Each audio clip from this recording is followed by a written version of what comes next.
ನಮಃಶಂಕರಾಯ. ಶಂಕರ ಹೃದಯ ಇದರಲ್ಲಿ ಸಂಶಯ ಕೇಳುವವರಿಗೆ ಉತ್ತರ ಕೊಡುವ ಸರಣಿ ಇದು. ಇದರಲ್ಲಿ 3ನೇ ಸಂಶಯಕ್ಕೆ ಉತ್ತರ ಕೊಡಲಾಗುತ್ತೆ. ಇಲ್ಲಿ ಸಂಶಯಕ್ಕೆ ವಿಷಯವಾಗಿರೋ ಶ್ಲೋಕ ಆತ್ಮಬೋಧ ಗ್ರಂಥದ್ದು, ಶಂಕರಾಚಾರ್ಯರು ವಿರಚಿತ ಗ್ರಂಥದ್ದು. ಆ ಶ್ಲೋಕ ಹೀಗಿದೆ: ವ್ಯಾಪೃತೇಷ್ವಿಂದ್ರಿಯೇಷ್ವಾತ್ಮ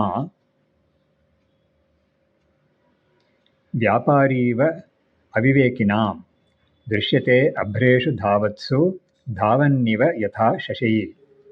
ಇದರ ಸ್ಥೂಲವಾದ ಅರ್ಥ, ಧಾವಿಸುತ್ತಿರುವ ಮೋಡಗಳ ನಡುವೆ ಧಾವಿಸುವಂತೆ ಕಾಣುವ ಚಂದ್ರನ ಹಾಗೆ ಇಂದ್ರಿಯಗಳು ಕ್ರಿಯೆಯಲ್ಲಿ ತೊಡಗಿರುವಾಗ ಆತ್ಮನು ಕ್ರಿಯಾವಂತನಂತೆ ಅವಿವೇಕಿಗಳಿಗೆ ತೋರುತ್ತಾನೆ ಅಂತ.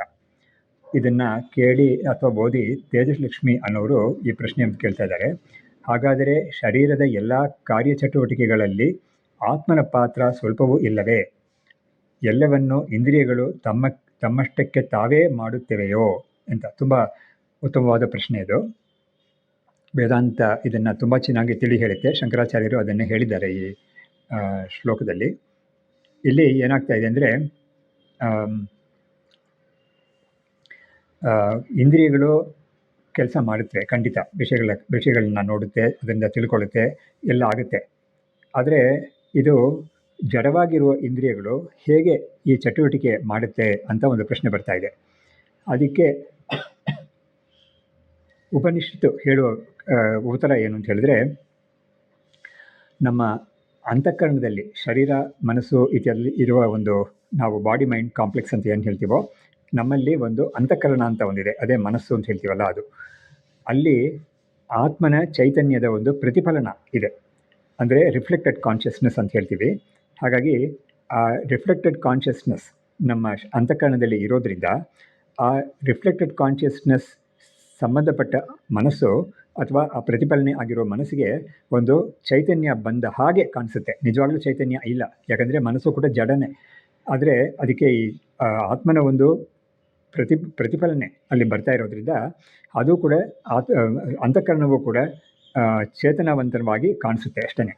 ಆದರೆ ಅಂಥ ಒಂದು ಅಂತಃಕರಣಕ್ಕೆ ಪಕ್ಕದಲ್ಲೇ ಅಂಟಿಕೊಂಡೇ ಇರೋ ಈ ಇಂದ್ರಿಯಗಳೆಲ್ಲ ಇದೆಯಲ್ಲ, ಅವುಗಳಿಗೂ ಕೂಡ ಈ ಅಂತಃಕರಣದಿಂದ ಆ ಒಂದು ಚೈತನ್ಯದ ಒಂದು ಆಭಾಸ ಸಿಗುತ್ತೆ ಅದಕ್ಕೆ. ಹಾಗಾಗಿ ಇಂದ್ರಿಯಗಳು ಕೆಲಸ ಮಾಡೋಕ್ಕೆ ಸಾಮರ್ಥ್ಯ ಪಡ್ಕೊಳ್ಳುತ್ತವೆ. ಆದರೆ ಶುದ್ಧ ಆತ್ಮ ಇದೆಯಲ್ಲ, ಈ ಆತ್ಮ ಯಾವುದೇ ಒಂದು ಸಂಬಂಧವೂ ಇಲ್ಲದೇ ಇದೆ. ಅದಕ್ಕೆ ಯಾವುದೇ ಒಂದು ಅಸಂಗ ಅಂತ ಅದಕ್ಕೆ ಹೇಳ್ತಾರೆ, ಅಸಂಗ ಆತ್ಮ ಅಂತ ಹೇಳಿದ್ದಾರೆ ಶಾಸ್ತ್ರದಲ್ಲಿ. ಆತ್ಮನಿಗೆ ಯಾವುದರ ಒಂದು ಸಂಘವೂ ಇಲ್ಲದೆ ಹೋದರೂ ಕೂಡ ಈ ಆತ್ಮನ ಒಂದು ಪ್ರತಿಫಲನ ಅಂತಃಕರಣದಲ್ಲಿ ಇರೋದರಿಂದ ಈ ಪ್ರತಿಫಲಿಸುವ ಅಂತಃಕರಣ ಪ್ರತಿಬಿಂಬ ಪಡ್ಕೊಂಡಿರೋ ಅಂತಃಕರಣದಲ್ಲಿ ನಾನು ಎಂಬ ಬುದ್ಧಿ ಈ ವ್ಯಕ್ತಿಗೆ ಇರೋದರಿಂದ ಅವನು ಇಂದ್ರಿಯಗಳು ಕೆಲಸ ಮಾಡ್ತಾ ಇದ್ದಾಗ ನಾನೇ ಕೆಲಸ ಮಾಡ್ತಾ ಇದ್ದೀನಿ ಅಂತ ಅಂದ್ಕೊಳ್ತಾನೆ. ಇಂದ್ರಿಯಗಳೆಲ್ಲ ಕೆಲಸ ಮಾಡೋದು, ಪ್ರಾಣ ತನ್ನ ಕೆಲಸವನ್ನು ಮಾಡೋದು, ಮನಸ್ಸು, ಬುದ್ಧಿ, ಅಹಂಕಾರ, ಚಿತ್ತ ಇದೆಲ್ಲ ತಮ್ಮ ತಮ್ಮ ಕೆಲಸಗಳನ್ನ ಮಾಡುವಾಗ ಈ ಜೀವ ಅಂದರೆ ಜೀವಾತ್ಮ ಅನ್ನೋನು ನಾನೇ ಇವುಗಳನ್ನೆಲ್ಲ ಮಾಡ್ತಾ ಇದ್ದೀನಿ ಅಂತ ಅಂದ್ಕೊಳ್ತಾನೆ. ಅದರಿಂದ ಏನಾಗ್ತಾ ಇದೆ, ಅವನಿಗೆ ಕರ್ತೃತ್ವ, ಭೋಕ್ತೃತ್ವ, ಸಂಸಾರಿತ್ವ ಅದೆಲ್ಲ ಬಂದು ತಾನು ಸಂಸಾರದಲ್ಲಿದ್ದೀನಿ ಅಂತ ಒಂದು ಬುದ್ಧಿಯು ಕೂಡ ಅವನಿಗೆ ಬರ್ತಾ ಇದೆ. ವೇದಾಂತ ಏನು ಹೇಳ್ತಾ ಇದೆ, ನೀನು ಆತ್ಮಚೈತನ್ಯ, ಕೇವಲ ಆತ್ಮಚೈತನ್ಯ ಮಾತ್ರ ನಿನಗೆ ಈ ಶರೀರಾದಿಗಳ ಜೊತೆಗೆ ಯಾವುದೇ ಸಂಬಂಧ ಇಲ್ಲವೇ ಇಲ್ಲ. ಅದರಿಂದ ನೀನು ಆ ಸಂಬಂಧವನ್ನು ನೀನು ಇದೆ ಅಂತ ಅಂದ್ಕೊಂಡ್ಬಿಟ್ಟಿದ್ಯಾ. ಆ ಒಂದು ತಪ್ಪು ತಿಳುವಳಿಕೆ ನೀನು ಬಿಡಬೇಕಾಗಿದೆ ಅಂತ. ಹಾಗಾಗಿ ಇಂದ್ರಿಯಗಳು ಅದೆಲ್ಲ ಕೆಲಸ ಮಾಡುವಾಗ ಖಂಡಿತ ನಾನು ಹೇಳಿದ ರೀತಿಯಲ್ಲಿ ಆ ಆತ್ಮಚೈತನ್ಯದ ಪ್ರತಿಫಲನೆ ಸಿಗ್ತಾ ಇದೆ ಅವುಗಳಿಗೆ. ಅದರಿಂದ ಅವುಗಳಿಗೆ ಚಟುವಟಿಕೆ ಮಾಡೋಕ್ಕೆ ಆಗ್ತಾ ಇದೆ. ಆದರೆ ಈ ಪ್ರತಿಫಲಿತ ಆತ್ಮ ಇದೆಯಲ್ಲ, ಅದು ಶುದ್ಧ ಆತ್ಮ ಅಲ್ಲ. ನಾನು ಈ ಅಂತಃಕರಣದಲ್ಲಿ ಕೂಡ ನಾನು ಪ್ರತಿಫಲನೆ ನಂದು ವಾಸ್ತವವಾಗಿ ನಾನೇನು ಕೊಡ್ತಾ ಇಲ್ಲ. ಆದರೆ ನಾನು ಕೇವಲ ಆತ್ಮಚೈತನ್ಯವಾಗಿ ಶರೀರ ಇಂದ್ರಿಯಗಳಿಗೆ ಯಾವುದೇ ಸಂಬಂಧ ಇಲ್ಲದೆ ನಾನು ಇದ್ದೀನಿ. ಹೇಗೆ ಈ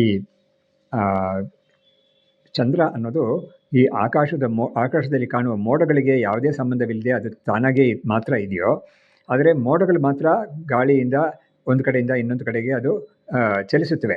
ಆದರೆ ನಮಗೇನಾಗ್ತಾ ಇದೆ, ಆ ಮೋಡಗಳ ಜೊತೆಗೇನೆ ಕಾಣಿಸ್ತಾ ಇರೋ ಈ ಒಂದು ಸ್ಥಿರವಾಗಿರೋ ಚಂದ್ರನನ್ನು ನಾವು ಈ ಚಲಿಸುತ್ತಿರುವ ಮೋಡಗಳ ಜೊತೆಗೆ ಅದನ್ನು ಸೇರಿಸಿ ನೋಡುವಾಗ ನಮಗೆ ಈ ಚಂದ್ರನೇ ಚಲಿಸ್ತಾ ಇದ್ದಾನೋ ಅಂತ ಒಂದು ಭ್ರಮೆ ನಮಗೆ ಬರುತ್ತೆ. ಇದೆಷ್ಟೋ ಜನಕ್ಕೆ ಆಗಿದೆ. ನಾವು ಸಣ್ಣ ವಯಸ್ಸಲ್ಲಿ ನೋಡಿದ್ದೀವಿ. ಇವಾಗ ಕೂಡ ನಮಗೆ ತಲೆ ಎತ್ತಿ ನೋಡಿದಾಗ ಆಕಾಶದಲ್ಲಿ ಚಂದ್ರ ಇರುವಾಗ ಈ ಒಂದು ಭ್ರಮೆ ನಮಗೆ ಬರುತ್ತೆ.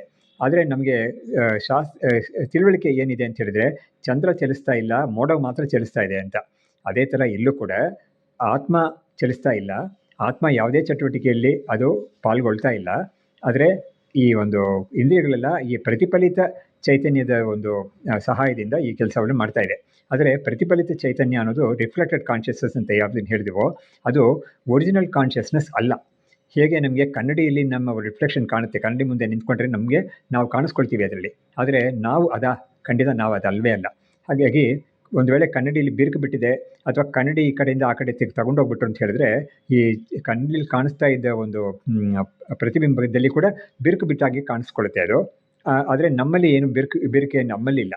ಹಾಗಾಗಿ ಈ ಕನ್ನಡಿಯ ಒಂದು ಸಂಬಂಧದಿಂದ ಈ ಪ್ರತಿಬಿಂಬ ಹೇಗೆ ಬಿರುಕು ಬಿಟ್ಟಾಗ್ಯೋ ಅಥವಾ ಈ ಕಡೆಯಿಂದ ಆ ಕಡೆ ಹೋಗೋವಾಗೋ ನಮಗೆ ಅನಿಸುತ್ತೋ, ಆದರೆ ನಾವು ವಾಸ್ತವವಾಗಿ ಯಾವುದೇ ಒಂದು ದೋಷವೂ ಇಲ್ಲದೆ ನಾವು ಸ್ಥಿರವಾಗಿಯೇ ಇದ್ದೀವೋ, ಅದೇ ಥರ ಈ ಆತ್ಮ ಕೂಡ ಸ್ಥಿರವಾಗಿಯೇ ಇದೆ. ಅದಕ್ಕೆ ಯಾವುದೇ ಒಂದು ಸಂಪರ್ಕ, ಆತ್ಮನ ಜೊತೆ ಕೂಡ ಸಂಪರ್ಕ ಇಲ್ಲ, ಅಂತಃಕರಣದ ಜೊತೆ ಕೂಡ ಸಂಪರ್ಕ ಇಲ್ಲ ಅದಕ್ಕೆ. ಆದರೆ ಅಂತಃಕರಣಕ್ಕೆ ಹೇಗೆ ಈ ಪ್ರತಿಫಲನ ಸಿಗುತ್ತೆ ಅಂತ ನಾವು ಏನಾದರೂ ಪ್ರಶ್ನೆ ಮಾಡಿದ್ರೆ ಅದಕ್ಕೆ ಶಾಸ್ತ್ರ ಕೊಡೋ ಉತ್ತರ ಏನು ಅಂತ ಹೇಳಿದ್ರೆ, ಅಂತಃಕರಣಕ್ಕೆ ಆ ಒಂದು ಸಾಮರ್ಥ್ಯ ಇದೆಯಲ್ಲ, ಈ ಅಂತಃಕರಣ ಆತ್ಮ ಎಲ್ಲ ಕಡೆನೂ ಇದೆ ಖಂಡಿತ, ಆದರೆ ಅಂತಃಕರಣಗಳು ಎಲ್ಲ ಕಡೆನೂ ಇಲ್ಲ. ಆದರೆ ಈ ಬಾಡಿ ಮೈಂಡ್ ಕಾಂಪ್ಲೆಕ್ಸ್ ಅನ್ನೋದು ಆತ್ಮನಲ್ಲೇ, ಅಂದರೆ ಆತ್ಮನ ಒಂದು ಸನ್ನಿಧಿಯಲ್ಲೇ ಅದು ಕೂಡ ಇರೋದ್ರಿಂದ ಅದಕ್ಕೆ ಈ ಒಂದು ಆತ್ಮನ ಒಂದು ಪ್ರತಿಫಲನೆ ಸಿಗುತ್ತೆ. ಅದಕ್ಕೆ ಆ ಪ್ರತಿಫಲನದಿಂದ ಈ ಇಂದ್ರಿಯಗಳ ಒಂದು ವ್ಯಾಪಾರ ನಡೆಯುತ್ತೆ ಅನ್ನೋದು. ಆದರೆ ಆತ್ಮ ಮಾತ್ರ ಯಾವುದೇ ಒಂದು ಸಂಬಂಧವೂ ಇಲ್ಲದೆ, ಯಾವುದೇ ಒಂದು ಚಟುವಟಿಕೆಯಲ್ಲೂ ಪಾಲ್ಗೊಳ್ಳದೆ ಅದು ಮಾತ್ರ ತಟಸ್ಥವಾಗಿದೆ. ಅದಕ್ಕೆ ತಟಸ್ಥ ಅಂತ ಹೇಳ್ತಾರೆ. ತಟಸ್ಥ ಅಂತ ಹೇಳಿದ್ರೆ, ಒಂದು ತಟ ಇದೆ ನೋಡಿ, ನದಿ ಓಡ್ತಾ ಇದೆ, ನೀರು ಚಲಿಸ್ತಾ ಇದೆ. ನದಿಯಲ್ಲಿ ಏನೇನೋ ಮರಗಳೆಲ್ಲ ಬಿದ್ದಿರೋದು ಕೂಡ ಈ ಕಡೆಯಿಂದ ಆ ಕಡೆಗೆ ಹೋಗ್ತಾ ಇರುತ್ತೆ. ಆಮೇಲೆ ದೋಣಿ ಇದೆಲ್ಲ ಕೂಡ ಸಾಗ್ತಾ ಇರುತ್ತೆ. ಆದರೆ ಮರದ ದಡದಲ್ಲಿ ಇರುವ ನದಿಯ ದಡದಲ್ಲಿ ಇರುವ ಮರಗಳು ಇವುಗಳೆಲ್ಲ ಅವುಗಳಿಗೇನು ಚಲನೆ ಇರೋದೇ ಇಲ್ಲ. ಆ ರೀತಿಯಲ್ಲಿ ಆತ್ಮ ಅನ್ನೋದು ತಟಸ್ಥವಾಗಿರುತ್ತೆ ಹೊರತು, ಶರೀರಾದಿಗಳಿಂದ ಸಂಬಂಧವಿಲ್ಲದೆ ತಟಸ್ಥವಾಗಿರುತ್ತೆ ಹೊರತು ಶರೀರಾದಿಗಳ ಸಂಬಂಧ ಆತ್ಮನಿಗಿಲ್ವೇ ಇಲ್ಲ. ಆದರೆ ಶರೀರಾದಿಗಳು ಚಲನೆ ಅನ್ನೋದನ್ನು ನಾವು ಈ ಪ್ರತಿಫಲಿತ ಅಂತಃಕರಣದಲ್ಲಿ ಪ್ರತಿಫಲಿತ ಚೈತನ್ಯವನ್ನು ನಾನು ಅಂತ ತಿಳಿದಿದ್ದರಿಂದ ನಮಗೇನಾಗ್ತಾ ಇದೆ, ನಾನೇ ಆ ಕೆಲಸ ಎಲ್ಲ ಮಾಡ್ತಾ ಇದ್ದೀನಿ ಅಂತ ನಾನು ಭ್ರಮೆಯಿಂದ ಅಂದ್ಕೊಳ್ತೀನಿ. ಆದರೆ ವೇದಾಂತ ಏನು ಹೇಳ್ತಾ ಇದೆ, ನಿನಗೆ ಈ ಆತ್ಮನ ಅಂತಃಕರಣದ ಸಂಬಂಧ ನಿನಗೆ ಇಲ್ಲವೇ ಇಲ್ಲ, ನೀನು ಶುದ್ಧ ಚೈತನ್ಯವಾಗಿ ನೀನು ಯಾವಾಗಲೂ ನಿರ್ವಿಕಾರಿಯಾಗಿ ನೀನು ನಿಂತ್ಕೊಂಡಿದ್ಯಾ, ನಿನ್ನಲ್ಲಿ ಯಾವುದೇ ಒಂದು ಚಟುವಟಿಕೆ ಇರೋದೇ ಇಲ್ಲ ಅನ್ನೋದನ್ನು ನಮಗೆ ವೇದಾಂತ ತಿಳಿಸ್ಕೊಡುತ್ತೆ. ಸೊ ಹೀಗೆ ಇದನ್ನು ತಿಳ್ಕೊಬೇಕು. ಇದಕ್ಕೆ ತುಂಬ ಚೆನ್ನಾಗಿರೋ ದೃಷ್ಟಾಂತ ಭಗವತ್ಪಾದರೆ ಕೊಟ್ಟಿದ್ದಾರೆ. ಇದರಲ್ಲಿ ಚಲಿಸುತ್ತಿರುವ ಮೋಡಗಳ ಜೊತೆಗೆ ಅಥವಾ ಅದರ ಹಿನ್ನೆಲೆಯಲ್ಲಿ ಈ ಚಂದ್ರ ಕಾಣಿಸ್ತಾ ಇರೋದ್ರಿಂದ ಚಂದ್ರನಿಯೂ ಕೂಡ ಚಲಿಸ್ತಾ ಇದ್ದಾನೋ ಅಂತ ನಮಗೊಂದು ಭ್ರಮೆ ಬರೋ ಥರನೇ ಇಲ್ಲೂ ಕೂಡ ಆಗ್ತಾ ಇದೆ. ಆದರೆ ಚಂದ್ರ ಸ್ಥಿರವಾಗೇ ಇದ್ದಾನೆ, ಅಲ್ಲಿ ಚಲಿಸ್ತಾ ಇಲ್ಲ. ಅದೇ ಥರ ಇಲ್ಲೂ ಕೂಡ ಆತ್ಮ ಸ್ಥಿರವಾಗೇ ಇದೆ, ಚಲಿಸ್ತಾ ಇಲ್ಲ ಅಂತ ನಾವು ತಿಳ್ಕೊಬೇಕು. ಇಷ್ಟರಲ್ಲಿ ನಮಗೆ ಒಂದು ಸ್ಪಷ್ಟನೆ ನಾವು ಕೊಟ್ಟಿದ್ದೇವೆ. ಇದರ ಮೇಲೆ ಏನಾದರೂ ಪ್ರಶ್ನೆ ಬಂದರೆ ತಾವು ಕೇಳ್ಬೋದು, ಅದಕ್ಕೆ ಕೂಡ ನಾವು ಉತ್ತರ ಕೊಡ್ತೀವಿ. ನಮಸ್ಕಾರ.